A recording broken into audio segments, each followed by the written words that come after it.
What's up, everybody? Lake Station Community Advocate here. I am a little disgusted. I'm a little unnerved. I really don't know what to say about this. Recently, in the past 2 weeks, I've gotten a massive influx of community members who have privately sent me messages about how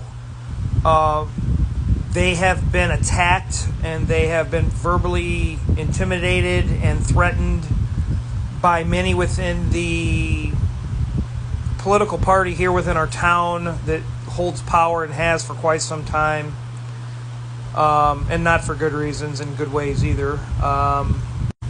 And you know, it's kind of sickening because I read them and who they were from. These people that are in leadership positions and that are business owners, that are council members, that are threatening, that are doing these things, this is pretty sickening. It's unnerving to know that this is even going on towards community members who just want a better community. I find it very, But I want to go to the quote because you guys know how I am. I'm a Lake Station Community Advocate. Go check out Lake Station Strong Local Conversations. And go check out the Lake Station Strong Towns Collective on Facebook for me. Check out some of my other videos. But if you don't know me, I'm a community advocate. I advocate and educate the community members about some things going on. And the changes that should be happening that aren't. And now the changes are happening, but it's not for the reasons you think. But I want to go through my quote, I'm no longer accepting the things I cannot change. I'm changing the things that I cannot accept. And I get it. There are going to be things you can't change. In a situation of what I'm about to embark on, this is going to be a two-part. It's about morality and how that works into our community and within each of us, right? But I want to kind of break morality down and how it gets diffused, disrupted, manipulated, influenced, and things like that for set outcomes, and why our community members are going to continue to be intimidated, scared of repercussions of being followed, harassed by code enforcement or police officers, or by their supporters, or by clerks, workers, or somebody within the political power in the spectrum here. And by the way, this has happened within our community for 30 plus years. I have spoke with people that have been here for 70 years or more. Some of these people can agree that yes, this has happened, and people have slowly been quiet and slowly been scared to open up their mouths against this stuff. I'm not. I have nothing to hide. I got nothing to worry about. But let me get to this. So morality, I have a lot of notes, so just, So morality, it's a system of values, of conduct, of human principles concerning what is right and what's wrong. You're like, well, what does that have to do with community advocacy? Well, I will get to that, trust me. But basically, it's like, what is right or wrong for you and others and what have you, right? And what you feel is right, no one can argue you, but everything else is wrong. Even though, ethically, what you feel is right could be very wrong. But morality can be swayed by numerous factors and influences, right? So things like family, friends, emotions, religion, cultures, socio-cultural factors, and I'll get to that in a moment. Group thinking, which I've gone through some of my other videos about group thinking, political belonging, like group belongings and things like that. But going back to the socio-cultural factors, social class, right? Who's political power, who's not in that power, who's not in their circles, who is. The wealth distribution of why are those political powers always spreading and funneling wealth and influencing wealth to their political party and their constituents.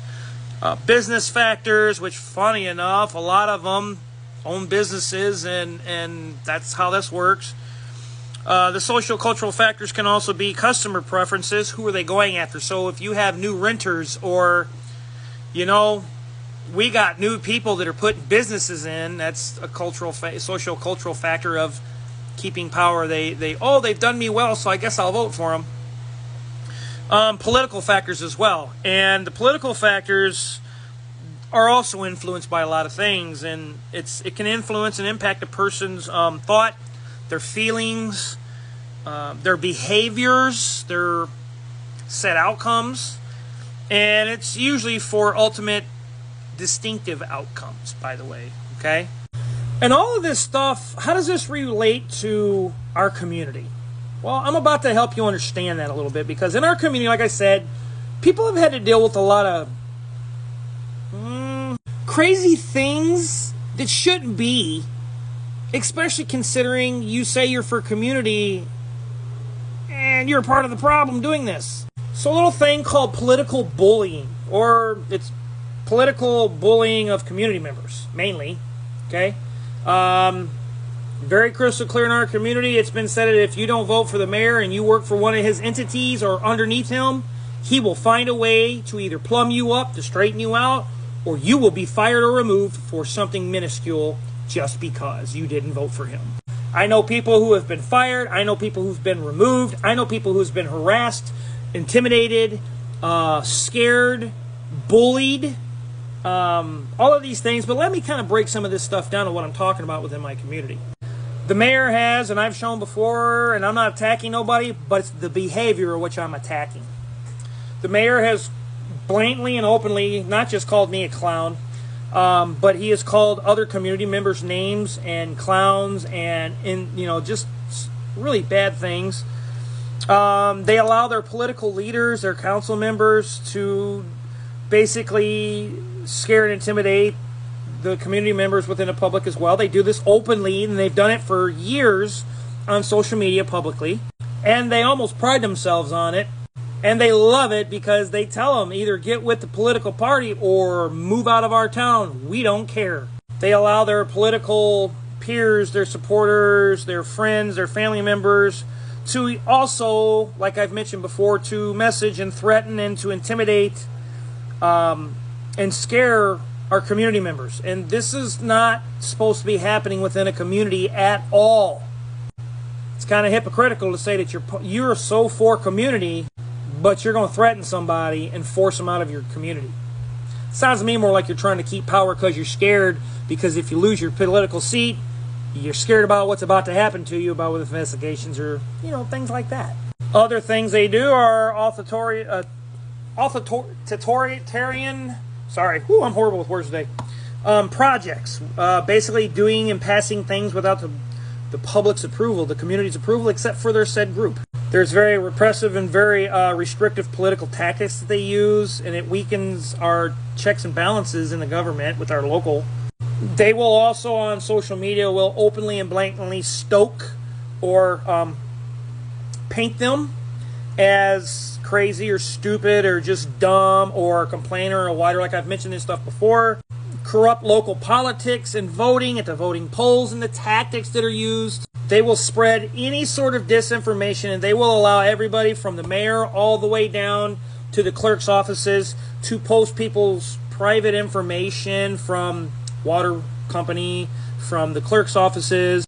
They allow their constituents to openly post their criminal backgrounds if they have them, just to discredit the company or the person, to stop them from gaining business within the town.